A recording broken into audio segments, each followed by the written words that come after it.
We've all heard of the Sahara. Sure you have. It's the largest hot desert on the planet. A sea of sand covering an area larger than the contiguous United States. But have you ever wondered what lies beneath the sand dunes? To answer this question, we must travel deep into the past of our blue planet. Up until some 6,000 years ago, the Sahara was grassland. Humans were around at this time, not me, spreading agriculture around the planet. In the north of Africa, the color green dominated. Plenty of rainfall meant that there were lakes, rivers, pastures, and even forests. A completely different image of the Sahara from the barren landscape of today. But then, the climate started to shift. The region became parched, and the vegetation started disappearing. The wind did the rest. It took away the fine sediment after there were no plant roots to hold the ground together. Give it a couple thousands of years, and you get a familiar image of the Sahara. Sand and rocks stretching as far as the eye can see. But when it comes to volume, only a quarter of the Sahara is actually sand. The yellow sands of the Sahara are just one part of the story. The desert has many other features, such as gravel plains, salt flats, and plateaus. Makes you think if we understand the word desert correctly. For people who study such terrains, geologists, there is only one condition for defining a desert: precipitation. If an area gets little or no rain, then it's considered a desert. The Sahara certainly fits the bill. Its average annual rainfall is just 3 inches. Compare that to the nearly 45 inches a year in New York. When we look at precipitation, this sandy desert is only the third largest in the world. Number 1 and 2 are Antarctica and the Arctic. They are larger than the Sahara by millions of square miles. It sounds odd, but there is more than one type of desert. The first two are polar deserts, while the Sahara is a subtropical desert. But the difference in air temperature are staggering. In Antarctica's interior, temperatures plummet to minus 76 degrees Fahrenheit. Compare that to the highest temperature on record in the Sahara of 136 degrees Fahrenheit. But this desert has a cool side. At night, the temperature is roughly the same as the average yearly temperature in Denmark. This hot and cold roller coaster makes it hard to choose the right outfit when venturing into the Sahara. And what about the sand? How deep is it actually? The depth varies between 70 and 140 feet. That's not too deep. If you put the Statue of Liberty in a tall dune, half of it would still stick out of the sand. Its vast amounts in the Sahara were created by aeolian processes. That's Greek for wind. Over time, it blows and shapes the surface of the earth. In dry areas with sparse vegetation, winds erode the ground much faster. That's what happened in North Africa. Under all that sand is the bedrock and cracked clay. If you started digging, you would find the same everywhere on the planet, with one important difference. There is some type of soil covering the bedrock. This is not the case in the Sahara. Because of the arid climate and a lack of vegetation, sand covers the ground below. Over the course of thousands of years, a lot of interesting finds ended up in the desert sand. For example, there are petrified tree trunks. These are essentially preserved prehistoric trees. They date back to the time when the region was lush green. In some places, the trees of this fossilized forest are at least 65 feet tall. The wood is so well preserved that you can still see the texture and knots. There are even fossilized pine cones.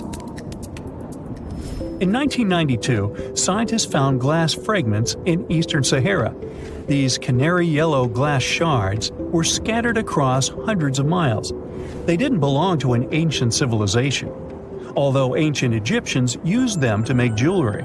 In fact, the breastplate of King Tut had a beautiful scarab beetle centerpiece made from this desert glass.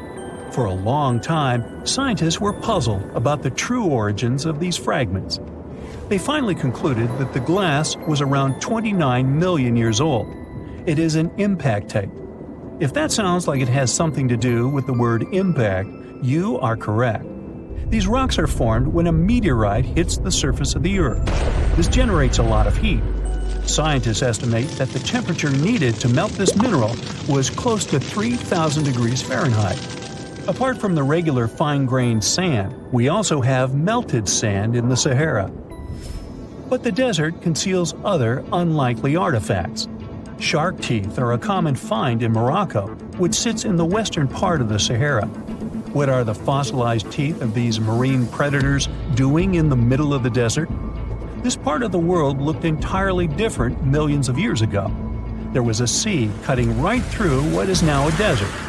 The Trans-Saharan Seaway ran the length of present-day Algeria and Mali. It was around 165 feet deep. That was enough for all sorts of aquatic animals to inhabit it. Large catfish, sea snakes, and of course sharks lived in the area. British archaeologists even unearthed a turtle shell in Mali in the 1980s. For centuries, there was even an entire city hidden under the desert. Timgad was a Roman outpost constructed by the Emperor Trajan around the year 100 in the current era. For various reasons, its residents abandoned it around the year 700. The sands of the Sahara soon engulfed the city. It had remained hidden for nearly 1,000 years. Then, in the 1700s, a Scottish explorer started digging out the city. His team first uncovered a sandstone triumphal arch 40 feet high, similar to the ones we can see in Rome and Paris today. An amphitheater soon popped out of the sand, and it was followed by well-preserved statues of Roman emperors. The Scotsman's find was so impressive that no one believed him at first. It took 2 more centuries for archaeologists to fully excavate the city during the 1950s. The site covers a surface as large as 10 polo fields. The ruins reveal the full mastery of Roman city planning. All the streets meet at a right angle in what is known as an orthogonal grid. You can find the same layout in modern cities such as New York. Historians estimate that during its heyday, 10,000 people called Timgad home. Different nationalities lived here, from Romans to people of African descent. Today, more than 2.5 million people live in and around the Sahara. They are spread across 11 countries in total, and their living space is growing. The desert is 10% larger than it was just a century ago. This process doesn't involve sand pouring out of the Sahara. The ecosystems on the edges of the desert simply change over time. The wind blows the soil away and vegetation dwindles. The perfect conditions for the formation of a desert landscape. These changes are happening in the Sahel, a region south of the Sahara Desert. That's why the African countries have recently come together for a project called the Great Green Wall. The primary goal is to stop the desertification of the Sahel and hold back the sands of the Sahara. Their plan is ambitious and involves planting a wall of trees from the west to the east of the African continent. The proposed forest is not only going to be long, but wide as well. The Sahara and the Sahel share a historic bond. Since antiquity, camel caravans have been making the journey from Africa's Mediterranean coast in the north to the savannas in the south. The golden age of this trade kicked off in the 9th century. The perilous journey took several months to complete. The route was 2.5 times longer than the length of the Grand Canyon. Explorers still find evidence of these ancient caravans hidden away under the sands of the Sahara. A comfortable abode with a gorgeous view of the Mediterranean Sea will serve as a perfect rain shelter. Well, this is what a real estate advertisement might have looked like for Neanderthals 100,000 years ago. Welcome to the weird and wonderful caves you could live in, or not. Of course, back then, neither real estate and advertising had been invented yet. Never mind the fact that Neanderthals couldn't build houses and often lived in caves. Yet, one of those caves looks an awful lot like a residential building. It's situated inside a high limestone cape called the Rock of Gibraltar. If the Neanderthals had had an economy, the caves inside this rock would have cost a bundle. Navigators discovered it in 1907. They just spotted a big hole inside the fortified rock. For many years, scientists have studied this place and found some traces of Neanderthals. They discovered ancient tools in the cave and bones of old animals.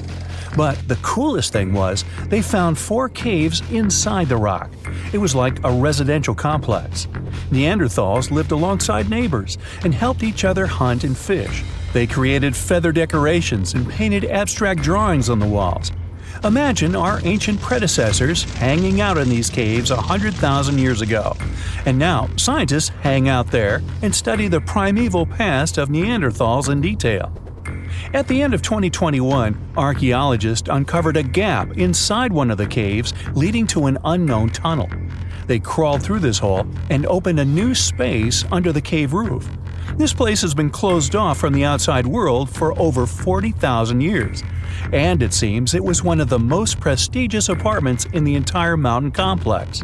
It has high ceilings with ancient stalactites. The ruined stone curtains divided the apartment into several rooms. Scientists also found the remains of ancient animals and scratches on the walls. It seems that Neanderthals had never lived here, but they used to visit this place. Archaeologists found the shell of a sea snail called dog whelk.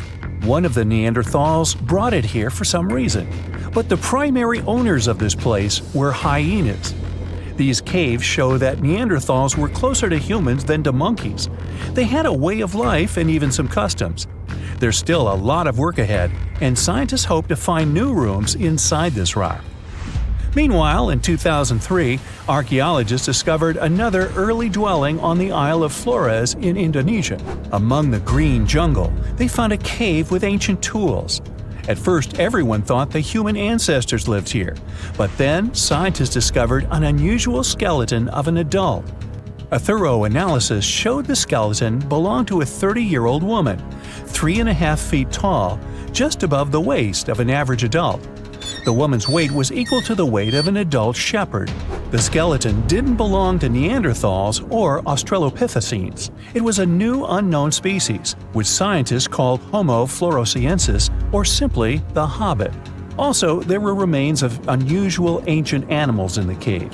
It was an elephant the size of a cow, some large storks, and giant rats. Archaeologists have found out that hobbits were not the owners of this place. The main inhabitants were the rats the size of a cat. Maybe they were fighting the hobbits. Some analysis shows that Homo floresiensis wasn't our direct ancestor. They were in a separate branch of evolution. The hobbit skeleton looks more like that of a monkey than of modern humans. In 2009, in the dense jungle of Vietnam, archaeologists discovered Sunken, the largest cave in the world. If you go inside the cave and shout, you'll hear your echo a long time. In some places, the height of this cave reaches half the height of the Empire State Building, and the total area is larger than one central block of New York. Sunken is one of the 3 caves in the Vietnamese jungle. Many intricate mazes connect these caves. Inside, you can find unique plants and trees that live separately from the outside world. It's a real underground jungle. In some places, you can find collapsed ceilings that let the sunlight in. Besides unusual trees and plants, ancient stalactites hang there. Some limestone deposits are more than 450 million years old. They were here even before dinosaurs appeared. There are also many rivers in the cave. Rainwater coming down from holes in the ceiling has formed them. Fast streams resemble slides in a water park. They lead to unknown underground labyrinths. Scientists have studied only a small part of all these caves. The next unusual cave is in New Zealand. Hundreds of thousands of fireflies live inside. Each of them glows with a blue light. Together, they light up the cave. It may seem to you that you're on another planet, but you can't stay there for a long time. Special air measuring devices are everywhere. Scientists monitor the level of carbon dioxide necessary for the normal existence of fireflies. These insects are sensitive to the environment. If there are many people in the cave, or they stay there too long, the park staff will ask them to leave the place. It's like you're literally stealing oxygen from the fireflies. We've seen some pretty amazing caves so far, but how about a scary one? We're going to the desert of Yemen's Al-Mara province. What we're looking for is not a cave, it's just a black hole in the ground, right in the middle of the desert. It's big, the size of a basketball court. It's not its size that could scare you, but what's inside. Scientists are still not sure what it is. From the depths of this black abyss, a disgusting smell of rotten eggs constantly comes out, and sometimes you can hear some strange, frightening sounds. The blackness of the giant hole in Yemen absorbs all the sun's rays, so you won't see what's there even with a powerful flashlight. People flew over this place by helicopter. They filmed using drones and the most powerful lenses, but they didn't catch anything except darkness. It looks like a big ink spot in the middle of golden sand. The locals are afraid to approach this place. They believe the cave leads to another dimension where evil creatures live. At the moment, the giant hole in Yemen is one of the most poorly studied and mysterious phenomenon of nature. How did it appear? How old is it? Where does it lead? Scientists are trying to find the answers to these questions. There are theories that the hole appeared because of construction work. Geologists drilled the soil nearby in search of minerals. It could have caused fluctuations in the Earth's crust and collapsed the surface. But no one can prove this theory, yet. And now, imagine a place where sunlight has not penetrated for more than 5 million years. There's little oxygen, and it's cold and damp. Still, life is born in this place, not only microbes and bacteria, but also something bigger. The living conditions in this cave are very different from the usual ones, so, in a sense, this cave is like another planet. It's the Movile cave in the southeast of Romania, near the Black Sea. The entrance is a small hole in the ground. Inside, a tunnel leads deep below the surface. The levels of hydrogen sulfide and carbon dioxide are above normal inside the cave. The air here is half as much oxygen as on the surface. People can't be here without an oxygen mask, but other creatures living here can. The cave is home to 48 species of living organisms. 33 of them are unknown. Here you can meet some unusual insects, white snails and white spiders, millipedes with huge whiskers, transparent shrimp, and unique species of leeches. They all live here thanks to the little bacteria autotrophs. They absorb carbon dioxide and release food particles. Bacteria feed on it. Other larger organisms feed on these bacteria, and some bigger organisms eat those little ones. In the end, everyone gets food. In this cave, evolution has created a biological system separate from the rest of the world. Researchers have found almost 1,000 previously hidden Maya settlements in the tropical lowlands of what is now northern Guatemala. They did it with LiDAR, light detection and ranging lasers, which they used to scan areas from the air. The region we're talking about is pretty vast. All those structures and buildings they saw over there stretch across about 650 square miles. And these spots were supposedly occupied thousands of years ago. It seems all these structures were pretty densely packed, so people lived close to each other. They had at least 417 ancient villages, towns, and cities where they could identify boundaries. These structures and buildings were actually a part of a state that looked like a kingdom. Some of these settlements were built as sports courts, civic, ceremonial, and religious centers, and residential homes. There were also massive palaces, platforms, dams, pyramids, and causeways across that area. People who lived there also had reservoirs where they collected water. So, they needed the power to organize thousands of specialists and workers. And they also needed many skilled people to build such structures without the technologies we have today. They needed lime producers, architects, mortar and quarry specialists, lithic technicians, those who took care of legal enforcement, and other important roles to establish the true community. This cool laser scanning system researchers used while exploring this area can even penetrate very dense ecosystems and vegetation.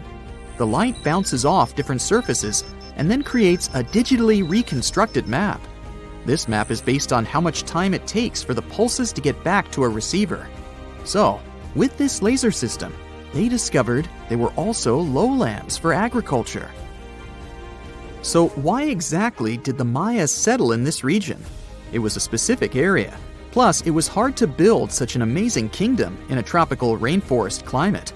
Back in the old times, ancient peoples had mostly inhabited areas in drier climates. Over there, They would build water resources, which were some sort of the basis of society and a source of life. An example of this is Teotihuacan of highland Mexico, although they did have a couple of navigable rivers they could use for transport and trade. But these rainforest areas had their advantages too. The Maya used natural resources like limestone, which was their primary building material, salt, and the volcanic rock obsidian, which they used for different tools. Also, they managed to find enough dry land to live and build homes there. The lowlands were seasonal swamps called bajos, and they were perfect for agriculture because of the fertile soil. Generally, the Maya built settlements that could endure rainy periods too. They were ready for different circumstances, including flood and drought, which is something you could see in how they built houses. Their architecture was also one piece of evidence that showed their community was like a centralized kingdom-like state, which shows they stuck together through tough times.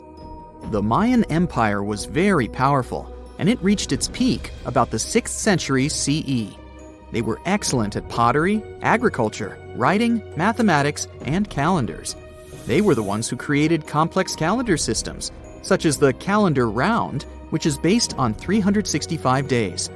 Although some believed the Mayan calendar predicted December 21st, 2012 would be the end of the world, it was just a coincidence with the end of a certain full cycle. They would call it the long count calendar, and it lasts 5,125 years. The Mayan people left behind an impressive amount of astonishing architecture and symbolic artwork. Most of their stone cities ended up abandoned by 900 CE. No one still knows why the Mayan civilization in that area collapsed, although there are some theories. Some think that by the 9th century, these people had exhausted the resources around them to the point that they could no longer feed and sustain such a big population. Others believe some city-states didn't get along that well, so they broke down the traditional system of power they used to have. Some say it was all because of a very long period of drought. It could be a combination of all these factors, though. But one Mayan city, located on an island, even survived until the 17th century.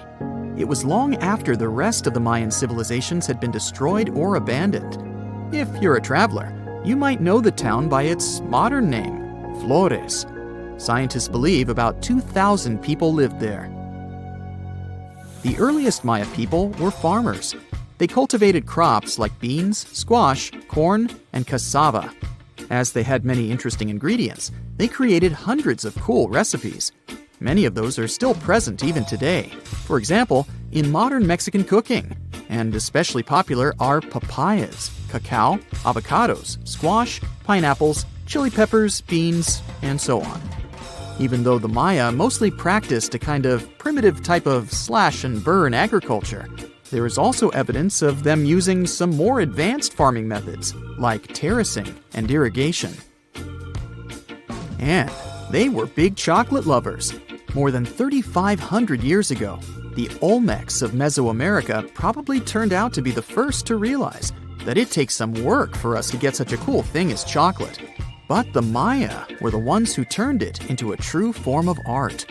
Scientists found out about it when they found cacao in Mayan pottery. Their chocolate would be mixed with honey, water, cornmeal, and chili peppers. That's how you get a spicy, savory, hot chocolate beverage you can try even today in Mexico and Central America.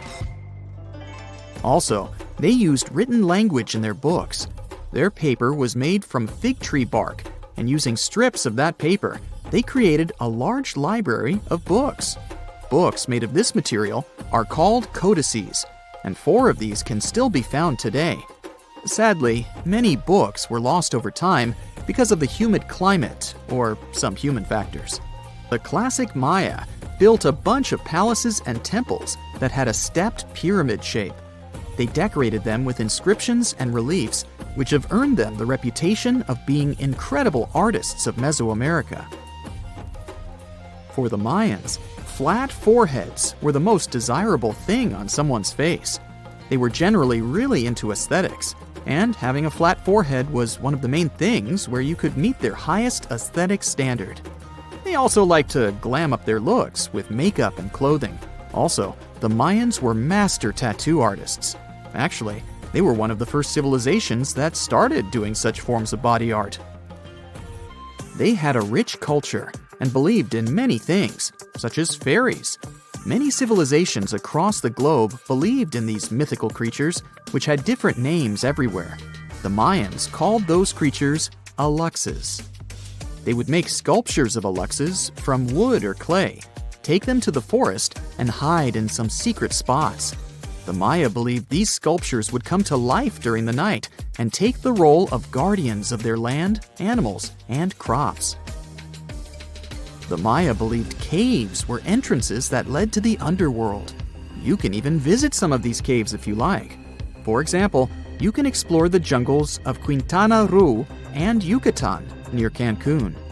There are many spots where researchers found artifacts the Mayans had left behind. They were one of the first cultures that learned how to use rubber latex and make, for example, rubber balls for the many interesting games they had. They used natural latex and then probably mixed it with some other natural substances. That's how they came up with the bouncy balls they played with. They also built cool steam baths. The Maya had structures made from stone that looked like something we know today as bathtubs. Plus, they were building heated stone structures we know as sweat houses. Researchers found these in El Salvador and Guatemala, and they were previously hidden under volcanic ash.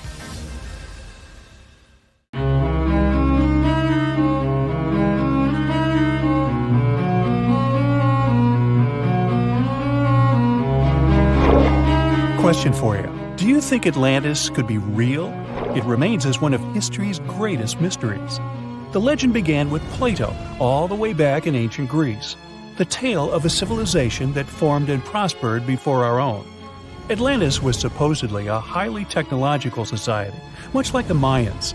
But, as the legend says, due to the people's greed, they were punished by a flood that destroyed and submerged their cities.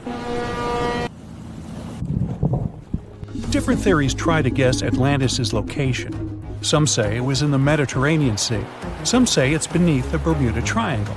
But, as science has shown us, Atlantis may be only an allegory for humankind. Today, you'll discover several amazing underwater cities that you have never heard of. They existed indeed and are not just a myth.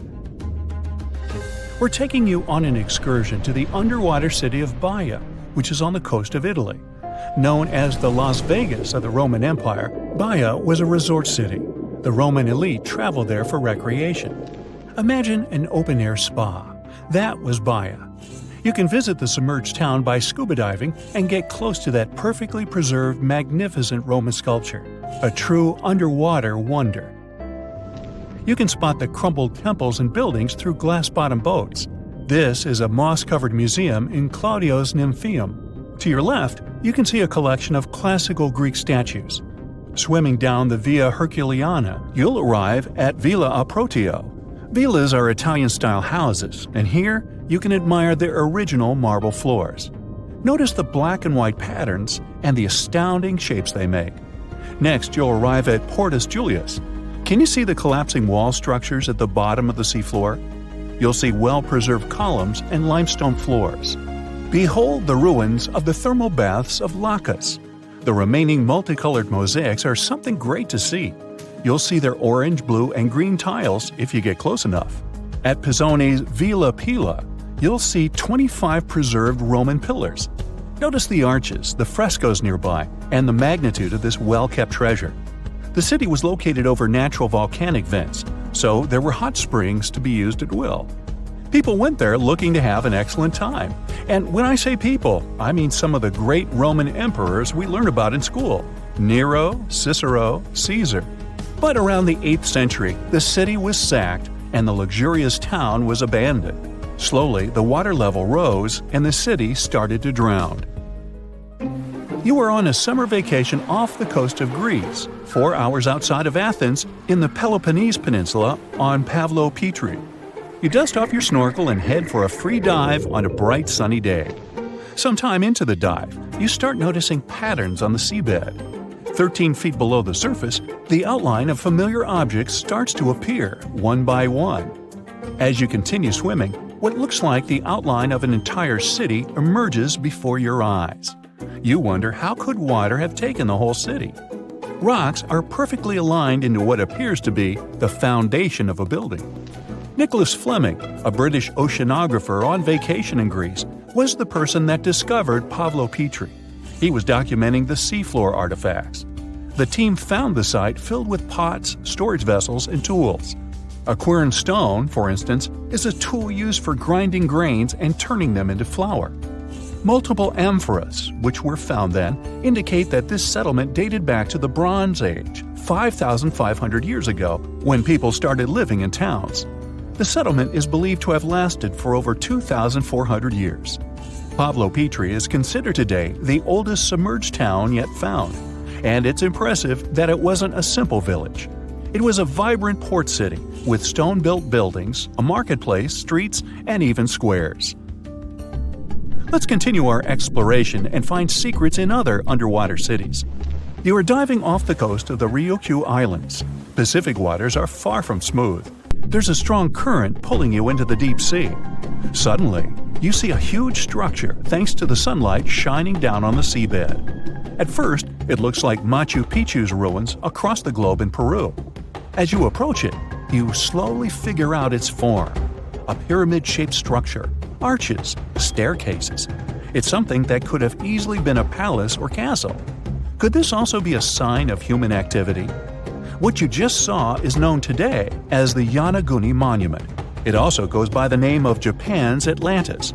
The entire monument is about the size of 5 football fields and the height of a 5-story building.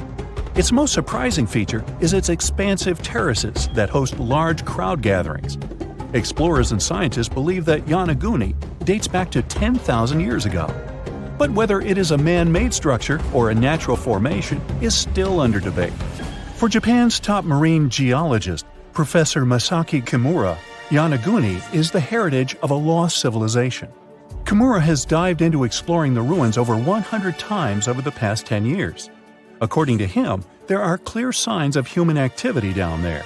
The Triangle Pool, located on the monument's surface, is a triangle-shaped concave that is a historical symbol of water fountains in the region. There is also a giant turtle carved on the eastern side of the structure. And according to Kimura, turtles have an important cultural meaning. Several pieces of stone tools have been recovered from the site. Their estimated age dates back to 10,000 years ago. However, not all scientists are convinced of the same. For many, Yonaguni is the result of thousands of years of erosion. The fact that the monument is composed of one massive rock leads them to believe that it is not human-made. The defined edges and flat surfaces resemble a natural formation occurrence in Northern Ireland, known as Giant's Causeway. A series of interlocking basalt columns look like the ruins of a palace, but they were the result of volcanic activity in the region. Well, stay tuned for more underwater discoveries. The next stop on our voyage is one of today's most famous underwater cities that has turned into an underwater archaeological park. The city of Port Royal in Jamaica exists today only below the surface. But in 1692, it was one of the wealthiest cities in the Western Hemisphere. Port Royal was the center of the British Empire at the time, and an important trade city that attracted people from all over. It was also home to real-life pirates of the Caribbean. On the morning of June 7, 1692, the people of Port Royal met a different fate than they probably expected. The bars and restaurants beaming with life woke up shaking. People were taken out of bed with the power of a massive earthquake, estimated today at 7.5 on the Richter scale. One survivor says he saw the earth opening up and swallowing the town whole. What he said could be true, as the city was mainly built over sand. The ground sucked buildings, roads, and everyone above. Geysers erupted, and finally, waves as big as 10-story-high buildings hit the city. About 33 acres of the city disappeared underwater, and amazingly, most of its 17th century remains lie in good condition under 40 feet of water.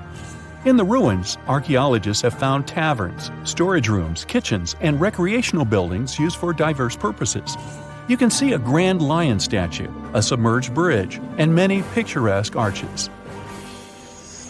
Now, do you fancy a trip to India? Just outside its coast lies another sunken marvel. A site known as the Lost City of Cambay is located on the Gulf of a similar name. It remained hidden until 2001, when the National Institute of Ocean Technology did a routine water assessment. With sonar technology, which sends a wave of sound to the bottom of the sea, they found something far beneath the surface. Images showed well-defined geometric shapes spread along a 5-mile stretch. The remains found dated to more than 9,500 years ago, meaning that this civilization was lost at around the end of the Ice Age. Debris recovered from the site included construction material, pottery, beads, sculptures, and even bones. Scientists argue whether these artifacts are indeed from the site, but if they truly are, then the Lost City of Cambay would be the oldest civilization in the world. In November 1922, a boy walked through the desert mountains of Egypt and discovered some ancient steps carved into the rock. Subsequently, this find became one of the world's largest and most significant archaeological discoveries. This step was part of Tutankhamun's untouched tomb. Archaeologists found about 5,000 ancient objects, including jewelry, fabrics, painted vases, and funeral masks. You've probably seen one of them. It has become one of the most recognizable attributes of ancient Egypt. More than 100 years have passed since then, and now humanity has finally become close to another large-scale discovery, the tomb of Cleopatra. This queen was the last active ruler of the Ptolemaic Kingdom of Egypt, who sat on the throne from 51 to 30 BCE. There are many ancient records about Cleopatra, her reign, and her unusual personality, but until now, no one has discovered the secrets about her passing away in the burial place. So, one archaeologist, Dr. Kathleen Martinez, has been studying ancient records and temples around Alexandria for decades, and concluded that the tomb of the queen should be located under the ancient city of Taposiris Magna, founded in 280 BCE. It was a big city on the northern coast of Egypt, where tens of thousands of people were engaged in trade and industry, and it seems that Dr. Martinez's guesses turned out to be correct. She and a group of archaeologists have discovered a secret underground tunnel near Alexandria, with a length of about 0.8 miles. It was cut into the rock under Taposiris Magna's temple. During further excavations, they found many things that indicate Cleopatra's tomb lies in the tunnel's depths. It's also possible that she is buried there together with the Roman commander, Mark Antony. According to ancient records, Cleopatra and Mark Antony loved each other and together opposed the Roman Senate, which declared Antony a traitor. The fact that natural disasters have occurred on the territory of Taposiris Magna for thousands of years can complicate the excavations. Earthquakes and floods destroyed the city and possibly flooded its underground tunnels. But archaeologists hope the ancient tomb remains untouched, and that it hides many treasures and records about the royal life of ancient Egypt during the reign of the last dynasty. There's a chance that excavations will go underwater and in the mud. This will require much time and funding, but archaeologists are sure it's worth it. Anyway, it's too early to say that Cleopatra is really buried there, but scientists have found many things in the tunnel that confirm this, including clay pots, dozens of coins with the image of Cleopatra and Alexander the Great, as well as a bust with the image of the Egyptian queen. Cleopatra is still one of the most popular personalities in Egypt, on an equal footing with Ramesses III and Tutankhamun. She inspired many films, paintings, and books, but what made her so popular? She became famous for her inconsistency. She was a beautiful, intelligent ruler who pulled Egypt out of the crisis and made it a prosperous power. Medieval Arabic texts say she knew chemistry, mathematics, and philosophy, and may have written several scientific books. She knew several languages and had excellent diplomatic skills. At the same time, there are many legends that she was a femme fatale who drove many men crazy. However, there's no evidence that her beauty was incomparable. The image of a stunning model was created by Hollywood, when it made several films where famous actresses performed the role of Cleopatra. And the Roman Emperor Octavian, the adopted son of Julius Caesar, specially created the image of Cleopatra as an insidious seductress because he was her enemy. Even though she was born in Egypt, Cleopatra wasn't an Egyptian. Her ancestors were Greeks, among whom was one of the generals of Alexander the Great. However, the people of Egypt loved her. She learned the language and was very sensitive to the traditions of this country. She knew the history, mentality, and customs of ancient Egypt well. She raised the level of its economy and strengthened its status as a world power. Much of this was made possible thanks to her cunning and impressiveness. She loved theatrical performances and lavish celebrations. She knew how to surprise people and put on a show. But behind the exterior image of a luxury lover was an intelligent and calculating ruler. Ancient Egypt was a rich, luxurious country, and Cleopatra did everything to increase its wealth and strengthen its position in the international arena. For example, she was once in conflict with her brother Ptolemy XIII. The queen knew that she wouldn't be able to resist him, so she decided to attract Julius Caesar to their side. The Roman emperor arrived in Alexandria, where Cleopatra wanted to meet him, but Ptolemy knew about her plans and was about to prevent her from coming to Caesar. Then, instead of a rich and noisy arrival, Cleopatra decided to make her visit inconspicuous.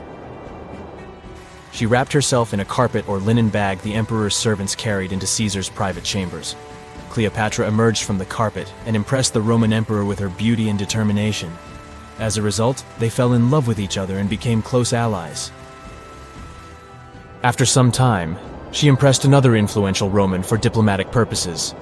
She arrived to meet Mark Antony on a golden barge with purple sails and silver oars. Cleopatra was dressed in the image of Aphrodite and sat under a magnificent canopy. Her servants dressed like cupids and were blowing her fan and burning incense. But Cleopatra created such a show for a reason. She knew that Antony revered Greek mythology and considered himself the embodiment of Dionysus. As a result, he was so impressed with this woman that he ended up marrying her. Cleopatra defended her crown, strengthened her alliance with Rome, and bore Antony 3 children. In Egypt, they threw big parties and enjoyed wealth with power. However, the relationship of a high-ranking official with the Egyptian queen caused a scandal in Rome. Octavian was Antony's primary opponent in the struggle for power, so he exploited the situation to darken the competitor's reputation. He used propaganda to make Cleopatra an insidious seductress in the eyes of Roman citizens. He accused Antony of succumbing to her charms. The Roman Senate supported Octavian and declared Cleopatra an enemy. In 33 BCE, this conflict reached a high point when Antony's navy clashed with Octavian's fleet. The latter won and forced his enemy to flee to Egypt with Cleopatra. According to some records, they took refuge near Alexandria. Pursued by the Romans, they hid in one of Cleopatra's palaces and met their end. Some legends say that Cleopatra was an expert in poisons. She provoked a venomous snake, a viper or an Egyptian cobra, to bite her. Also, according to another legend, she pricked herself with a poisonous needle. There's a theory that Cleopatra always carried an ampule with poison inside her hairbrush. And when she was cornered, she soaked the needle with this poison and pricked herself. None of this can be said for sure. Scientists are still trying to find out the truth. Perhaps when they reach Cleopatra's tomb, the world will get more answers about her tragic fate. She is considered the last ruler of Egypt. After her passing, Octavian plundered her palaces and temples and returned to Rome, where he became the main emperor. He successfully ruled the country and expanded its borders. His reign ended when he turned 75. World history would have looked different if Cleopatra and Mark Antony hadn't lost that naval battle. By the way, did you know that more time has passed between Cleopatra's reign and Neil Armstrong's flight to the moon than between the reign of the Egyptian queen and the construction of the Great Pyramid of Giza? Armstrong took a step on the Earth satellite in 1969, 38 years after the birth of Cleopatra. And the construction of the pyramid took place in 2560 BCE. Imagine how long the history of ancient Egypt is. Cleopatra is closer to us in time than to the pyramids. Have you ever wondered how cool buildings of the future are going to look? Well, hold on tight because artificial intelligence is here to revolutionize the world of architecture. AI is a great sidekick. It can give the architects incredible new tools to create mind-blowing structures that are not only stunning, but also eco-friendly and super efficient. So let's check what our beautiful future might look like. First of all, you know how cities can get crazy busy and overwhelming, right? Well, guess what? AI is here to save the day and make our cities super smart. Imagine you're cruising down the road in your flying car. Yes, we'll have those. Thanks to AI, the traffic flows like a dream. No more endless gridlock. The city knows where the most likely crime spots are and takes proactive steps to keep us safe. It's like having superheroes on every corner. And hey, forget about trash piling up. AI makes sure waste is managed efficiently, keeping our city clean and fresh. They can act as a city manager who can optimize everything from traffic to safety and even waste disposal. They can analyze tons of data from all sorts of places like sensors and social media. With all that information, they can help city planners make brilliant decisions that make our lives better. Okay, so you stroll down the street, and your eyes are instantly captivated by an extraordinary building. Its futuristic curves and features make it stand out from the rest. And it not only catches your eye, but also gives Mother Nature a high five. You might think it was designed by a genius architect, but little do you know it was actually a collaboration between humans and artificial intelligence. Imagine having a super smart design buddy who can whip up thousands of incredible building ideas in a blink of an eye. That's what AI-assisted design software does for architects. It can generate and assess a ton of design options. They take into account stuff like the best materials to use and the perfect placement for the building. Also, by analyzing data and crunching numbers, algorithms can help optimize the building's design. They can ensure it minimizes energy usage, conserves water, and manages waste like a pro. Every building strives to reduce costs, save energy, and promote a better world. The result? Architectural masterpieces that are both jaw-droppingly beautiful and super practical. The cityscape of the future will be dotted with these awe-inspiring structures. Oh, but that wasn't impressive enough for you? Well, how about a stunning, futuristic building that seems to defy gravity? It's not made of traditional bricks and mortar. Oh no! This marvel was created using the powers of 3D printing. With the help of AI, architects designed every intricate detail and fed all the important data, like what materials to use and how the site conditions might affect the structure. AI algorithms worked their magic to optimize the design, making it both breathtakingly beautiful and rock solid. 3D printing is basically like having a magical machine that can create awesome structures straight out of a sci-fi movie, and AI jumps in to make sure these structures are not just pretty, but also strong. In the city of the future, 3D printing will become the ultimate architect's tool. It will allow them to create structures that were once impossible to build. From mind-bending shapes to intricate details, the possibilities are endless. But AI isn't just making buildings look great, it also makes them efficient and cozy. Let's say you step into a futuristic office building, and voila! The lights automatically adjust to match your mood, and the temperature is set perfectly for you. These futuristic buildings are capable of sensing and responding to their surroundings, just like you do. They control the lighting, keeping it just right for the time of day. They manage the temperature, so it's always cozy and comfortable. They even keep a watchful eye on security and fix small issues before they become big headaches. So, the smart building knows when people come and go, so it optimizes energy usage accordingly, saving the planet and some cash along the way. Now the cool thing is, all these aren't the only possibilities. How about turning skyscrapers into a vertical forest? Recently, an architect from India got super excited about the power of artificial intelligence. So, he decided to team up with an image bot called Midjourney to create a vision for the future. But instead of a dull, robotic world, they aimed for something spectacular. With text prompts like utopian technology and futuristic towers, the architect and AI got to work. Guess what? Midjourney didn't disappoint. It conjured up a world where buildings were covered in lush vertical forests and adorned with shapes inspired by nature. They wanted to create a sustainable future that harmonized with the environment. The architect, Manas Bhatia, is super positive about AI's potential. He doesn't see it as a threat to his job, but as a powerful tool for positive change. He envisions a future where architects and AI collaborate to make breathtaking designs. In his project, Patya even asked the AI to imagine symbiotic and hollowed structures, and it responded with pictures of apartments nestled within hollowed-out trees. Imagine a world where the building itself becomes a living, breathing part of nature. Well, Bhatia believes that nature should play a big role in architecture. He loves designing structures that embrace nature's beauty and functionality. From buildings built around trees to facades that regulate temperature, he's all about blending architecture with the natural world. With architects like Bhatia and the superpowers of AI, the future of cities is going to be amazing. So get ready to step into a world where nature and technology coexist in perfect harmony. It's a dream we can't wait to see come true. Or, if you're not a big fan of trees, how about this? Skyscrapers that aren't made of solid bricks, but instead, they're inflatable wonders. Zumo, an architectural practice in Barcelona, used the magic of AI to bring these wobbly structures to life. These inflatable superstructures rise above future cities like illuminated balloons in the sky. Here's the best part. These inflatable buildings have sustainability superpowers. You can pump them up to towering heights, flatten them for easy transportation, and rebuild them wherever they're needed. Plus, they're powered by renewable energy, reducing their impact on the environment. Pretty cool, right? Phew, the future is zooming toward us like a rocket.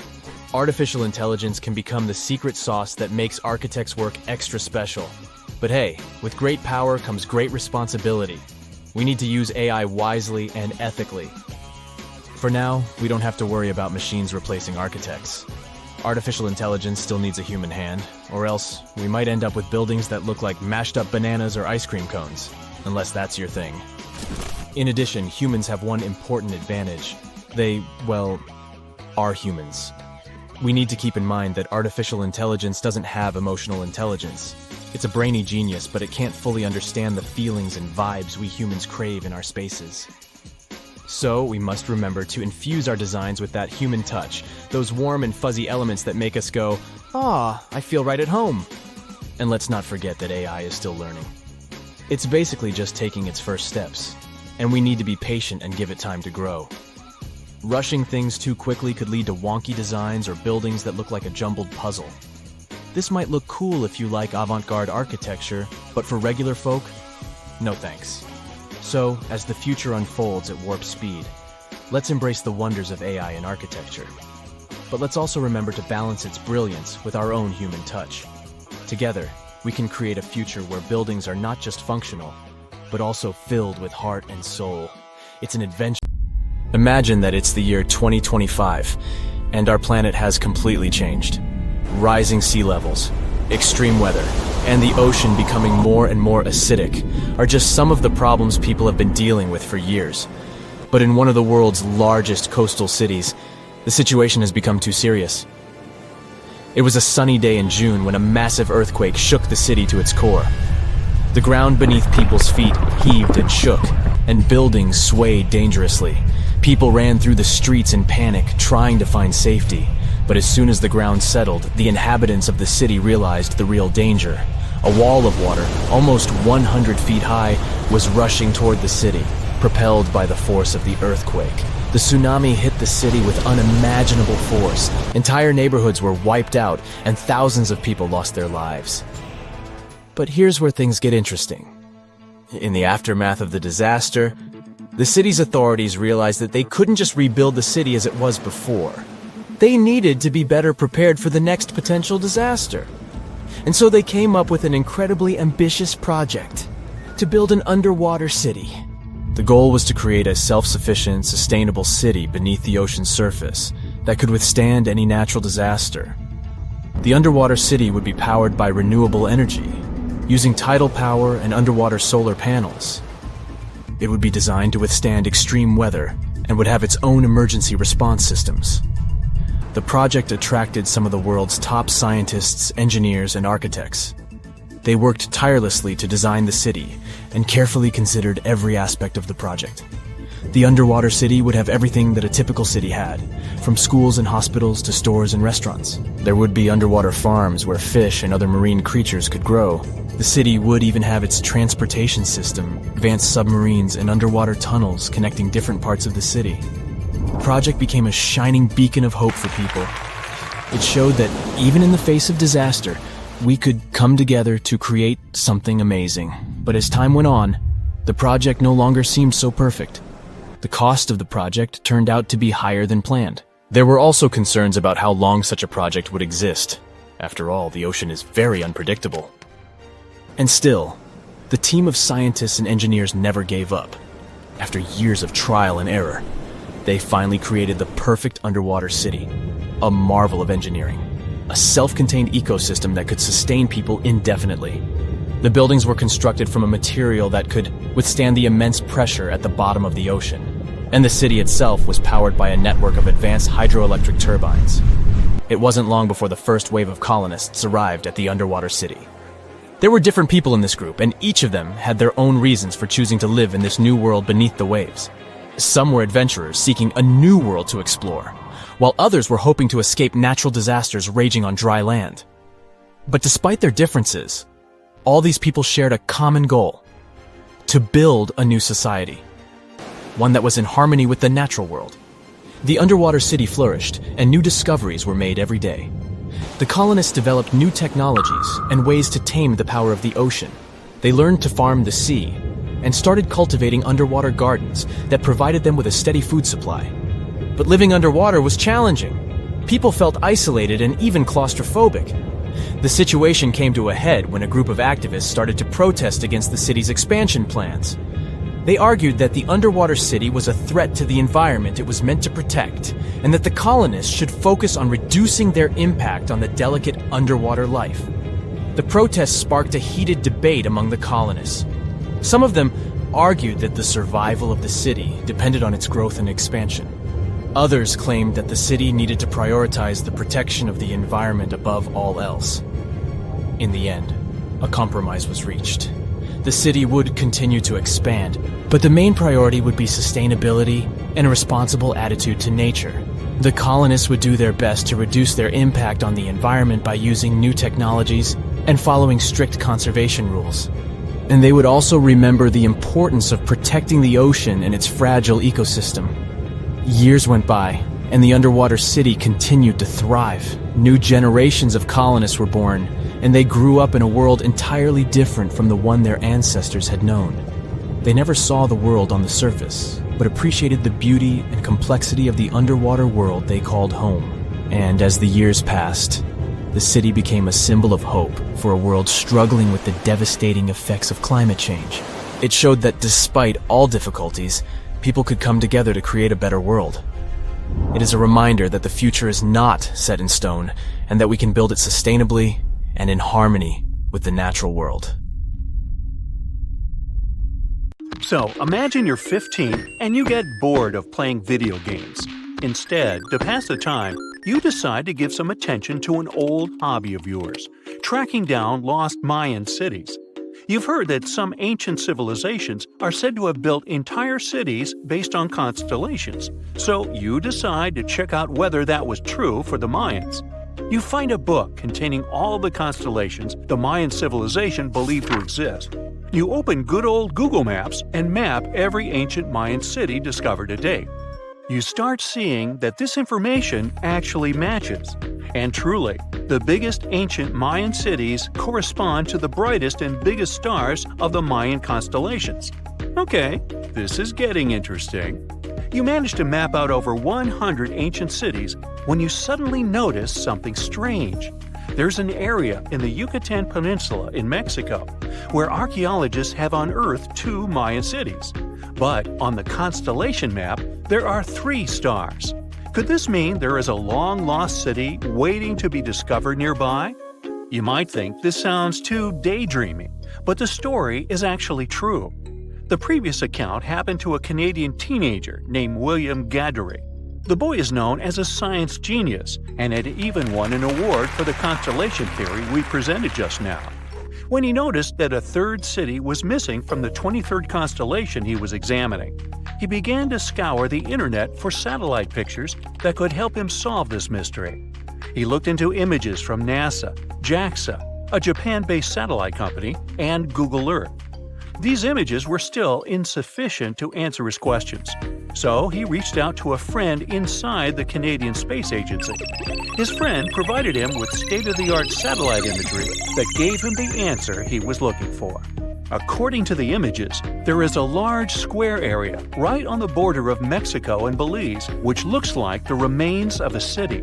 William took the images to a remote sensing expert known as Dr. Armand Laroque from the University of New Brunswick. They studied the images thoroughly and concluded that the area could be housing 30 buildings and even a large pyramid. The scientific and archaeological community went crazy with the 15-year-old's discovery. Could this really be true? Some background. Lost Mayan cities began to be unearthed in the mid-20th century. Since then, ruins from cities such as Tikal, Palenque, and Uxmal have been rediscovered. The Mayans were one of the biggest pre-Columbian civilizations living in the Americas. They began to settle in the area as early as 1500 BCE. Experts believe that, at its height, the Mayan civilization consisted of over 40 cities with a population of millions of people. That's a crowd. And their cities were pretty interesting. Their civilization spanned over Mexico's Yucatan Peninsula, Guatemala, and Belize. They survived mainly on agriculture, so they developed a complex irrigation system in most of their cities. They built a series of ceremonial buildings, pyramids, plazas, and even courts for ball games. The Mayans were keen pyramid builders, but they also developed an advanced astronomical system. With whatever ancient technology they had, they were able to predict the exact location of planets, such as Venus and Mars, and they were able to predict the exact dates of eclipses. That's why the methodology William used to discover this long-lost Mayan city was unusual, but not completely surreal. The Mayans were keen astronomers, so it wouldn't be too strange that they built their major architectural feats in relation to the sky, would it? And they wouldn't be the first ones to be doing so. There is a famous fringe of Egyptology dedicated to studying how the Giza pyramids were built in perfect alignment with the Orion constellation, meaning that each pyramid was purposely built to align with one of the major stars of Orion's belt. According to William, he first had the idea to look at the Mayan constellations because he couldn't understand why the Mayans built their cities where they built them. Most major cities, such as Chichen Itza and Uxmal, aren't near any rivers or significant bodies of water. Instead, they're built on marginal lands and on top of mountains, which confused the 15-year-old. His next thought was that it might have something to do with astronomy. William named the new city he discovered Mouth of Fire, which is also my nickname, and he even won a merit award for his hard work. However, his theory was very much contested inside the archaeological community, and many Mayan experts worked to debunk William's findings. Some archaeologists say that constellation theories are too unscientific. Anthony Aveni, a renowned anthropologist and astronomer, referred to William's methodology as an act of creative imagination. He explained that there is no way to be sure what the Mayan constellations really were. It's all just hypothetical. Another debunking of William's findings came from Mayanist David Stewart, who said that the object identified on the satellite imagery is nothing but an old cornfield. His claim was supported by an expedition that took place near the area in 2021, when the archaeologists present reported there was nothing at all in this area. Still, a 15-year-old boy almost found a long-lost Mayan city, which is pretty exciting if you ask me. Similar techniques as those used by William are actually being used to unearth lost civilizations all over the world. According to space archaeologist Sarah Parquet, satellite imagery has been a key player in discovering ancient cities in Egypt and other places. Sarah herself spends most of her days scouring images for any sign of where there could have been cities long ago. What happens, she says, is that any time you have something buried, it's going to be covered either by vegetation, soil or sand, or some other modern construction on top of it. In order to assess whether there is something hidden under large canopies of vegetation or not, she uses infrared technology, for instance. A major recent discovery in Brazil was done in a similar way. Satellite imagery detected a network of trenches dating back to 200 to 1200 CE. These suggest settlements that could have supported around 60,000 people. But in this case, the satellite imagery did indeed correspond to what was on the ground. Researchers from the University of Florida found several mounds that were accompanied by ditches and geoglyphs. Archaeologists also found remnants of carefully designed walls, centered around plazas, much like the type of construction done by the ancient Mayans. Advances in satellite tech have also shed new light on long-discovered ancient Mayan cities, such as Tikal. Located in the heart of the Guatemalan jungle, Tikal is believed to have been the capital of the ancient Mayan Empire. At its height, it was comparable in importance to cities such as London or New York in today's world. It was composed of a series of complex monuments, many of them believed to have been the resting places of kings and chiefs. Tikal is already known to have been big, but recent discoveries show it could have been even 3 times larger than what scientists originally believed. The main discovery revolves around a fortification on the outskirts of the city, indicating how far the original city stretched. And new discoveries still take place. In 2017, researchers also unearthed new clues regarding the potential causes of the decline of the Mayan civilization. Using data from a site in Movile, located 62 miles southwest of Tikal, scientists analyzed radiocarbon data from ceramics and archaeological excavations to extract new information about the sudden demise of this great civilization. The information shows that, instead of a sudden collapse, the Mayans most likely collapsed in waves of social instability and political crises. These events are believed to have deteriorated Mayan city centers and began causing the dispersion of the Mayan population. Wow, it seems like it's a prime time to uncover ancient ruins. What do you say? Will you give it a try as well? Imagine discovering an ancient city without leaving the comfort of your home. In 1963, a man in the Nevşehir province of Turkey did exactly that. He was renovating his house. He knocked down a wall in his basement and found a mysterious room. He continued digging and saw a tunnel. This is how Derinkuyu underground city was found. Derinkuyu is one of the deepest multi-level underground settlements of Cappadocia and in all of Turkey. This engineering masterpiece has 8 levels. The inhabitants living on those floors had access to cellars, storage areas, chapels, a school, a study room, and other structures. All floors are connected by an extensive network of tunnels. It's believed that the underground city was built as a shelter. You can't see the construction from the outside. Its depth is approximately 279 feet. The complex was large enough to shelter about 20,000 people, plus their livestock and food supplies. There's also a 180-foot ventilation shaft. People used it both for ventilation and as a well. The well supplied water both to the villagers living on the surface and to those hiding in the underground city. Interestingly, those living on the bottom levels were able to cut off the water supply for the upper and ground levels. This kept the water safe from potential poisoning. The place was designed for protection. The tunnels could be blocked from the inside with huge round rolling stone doors. The passageways were extremely narrow. Potential invaders had to enter the tunnels one at a time. Seems like they thought of everything in the 7th century BCE. Archaeologists believed the Phrygians were the ones who first built the levels. After them, the structure was used and enhanced in Roman times. This was when the chapels were added. The golden time of Derinkuyu, however, was during the Byzantine era. But how did these people manage to create such tunnels? Well, the rock they carved them into wasn't usual. It was soft volcanic rock. It appeared due to a geological process that began millions of years ago. Volcanic eruptions covered the area in thick ash. It then solidified into this soft rock.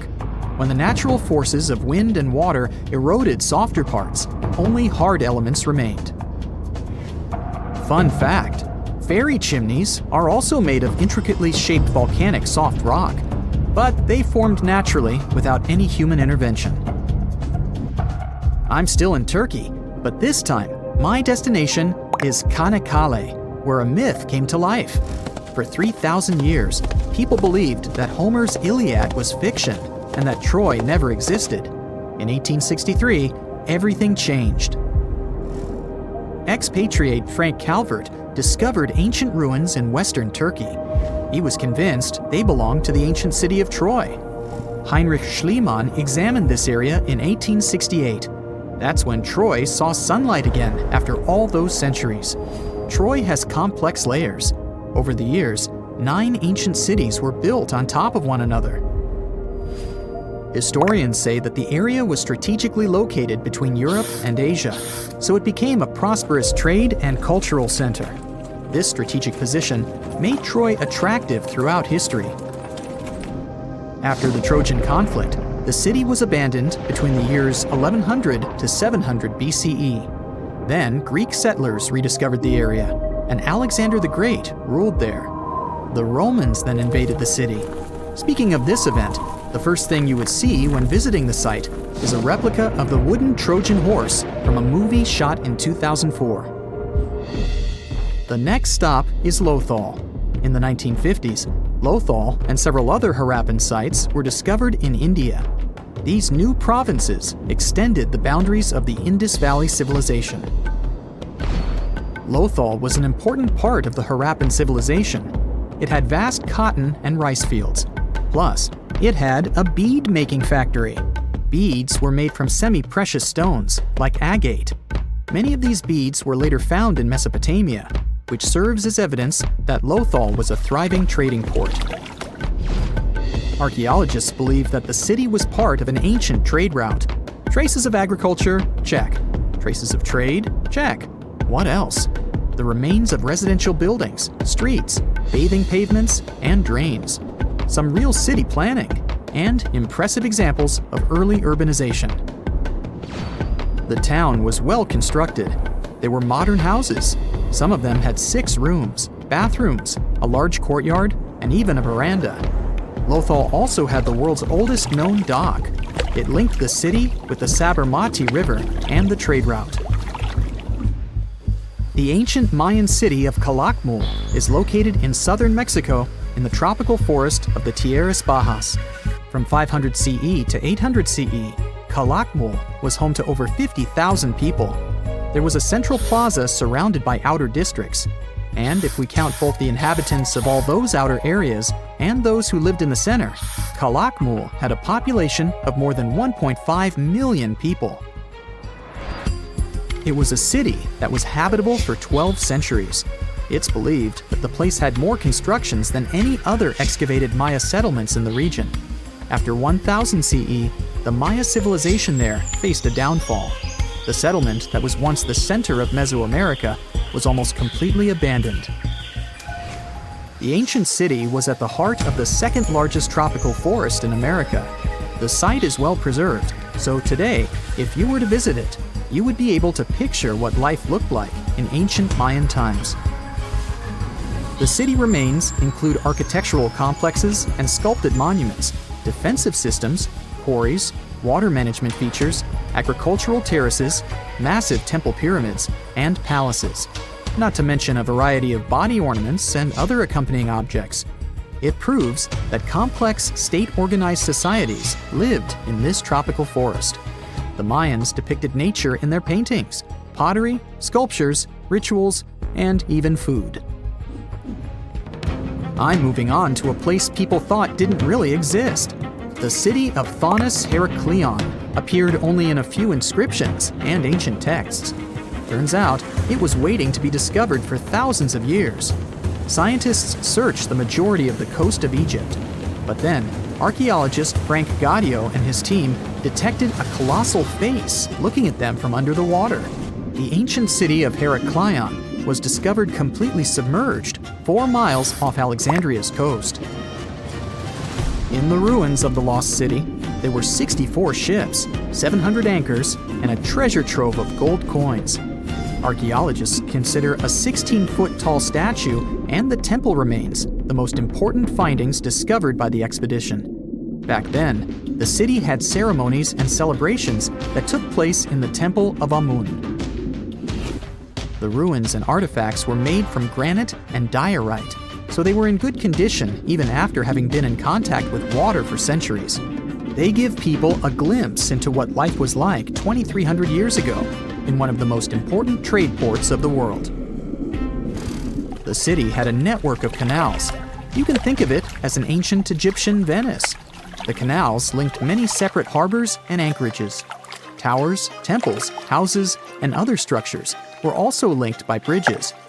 Thonis Heracleion was the country's main port for international trade and the collection of taxes. No one really knows how the city ended up submerged, but archaeologists connect it with natural causes.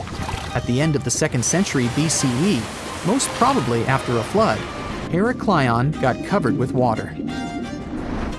Then, Alexandria, the city founded by Alexander the Great, became more glorious than Heracleion. Before Alexandria's fame, Heracleion was the main port of entry to Egypt. So, after the disaster, many ships heading for Heracleion had to change their route and go to Alexandria. Heracleion lost its glory until its rediscovery in 1933. Mesa Verde is an American national park in Colorado. The park is the largest archaeological preserve in the U.S., with more than 5,000 sites, including 600 cliff dwellings. Mesa Verde means green table in Spanish. The name comes from the shape of the mountains in the area, with flat tops and steep sides. The park is an ancestral Puebloan archaeological site. Starting from 7500 BCE, a group of nomadic Paleo-Indians seasonally lived in Mesa Verde. They were hunters, gatherers, and crop farmers. They built the first pueblos in the region. By the end of the 12th century, the Mesa Verdeans began constructing massive cliff dwellings, which are now the best-known structures in the park.